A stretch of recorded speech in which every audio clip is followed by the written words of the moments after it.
Hello, friends. I am driving home for the holidays, and I have been sort of contemplating the difference between a man who is driven by lust and a man who is not. I feel like the man who is driven by lust is a man who really has given up his power, his essence as a man.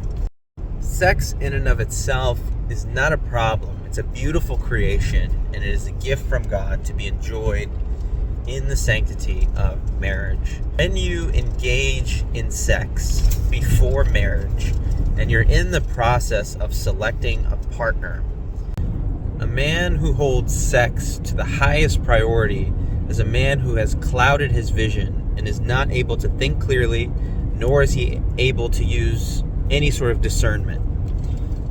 When you put access to sex at the highest level, you are not able to see the characteristics and traits of a woman that's going to lead to longevity in that relationship. She's not putting on a mask. She's showing you exactly who she is, but you can't pay it. You're not able to focus. You can't pay attention because the access to sex is so blinding, and it really shouldn't even have been weighed or taken into account in the selection of a partner.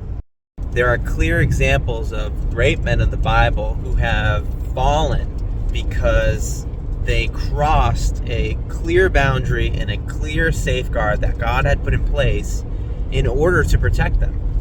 You look at, King David, who got involved with Bathsheba, another man's wife, and he just went from one lie to the next, going deeper and deeper into a rabbit hole that he shouldn't have even been involved with. And had he not gotten involved with her, he would have kept his clarity.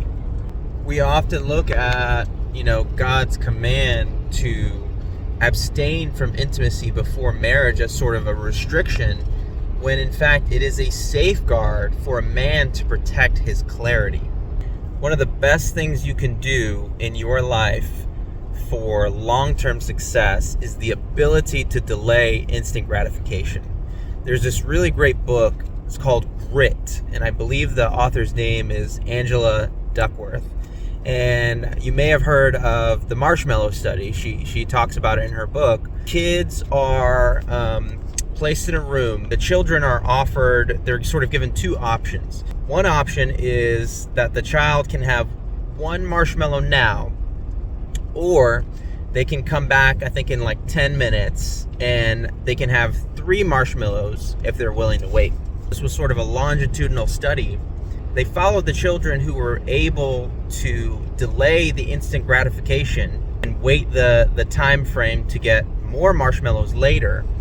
These children they had so much better outcomes in life. They had this mentality of, let me work hard now so that I can have better outcomes later. They were more educated, they made more money, they had less debt. All around, they performed far better in many areas of life than the children who were unable to delay instant gratification. This kind of also reminds me of the story of, Jacob. Jacob has a brother. His name is Esau, and Esau was actually the firstborn of their family.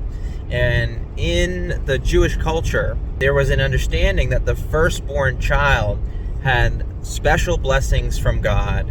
He had special rights and special privileges because he was the firstborn child. One day, Jacob comes up to Esau and prepares him a bowl of lentil stew. He makes the proposition, will you or would you be willing to trade your birthright in exchange for this lentil stew that I made? And Esau actually agrees to this and gives up his birthright in exchange for a meal. So basically in this story, we see Esau giving up a beautiful long-term benefit, which, by the way, included financial incentives, being sort of the head of the household and responsible for his father's estate and these kinds of things. He gives up this long-term benefit in order to meet a temporary physical need. With that said, friends, I encourage you to delay that instant gratification. I encourage you to get to know your Father, get to know Him well, love Him well. His word says, seek first the kingdom of heaven and His righteousness, and all these other things will be added unto you. Friends, I wish you all a very, very Merry Christmas. God bless you all, and until the next video.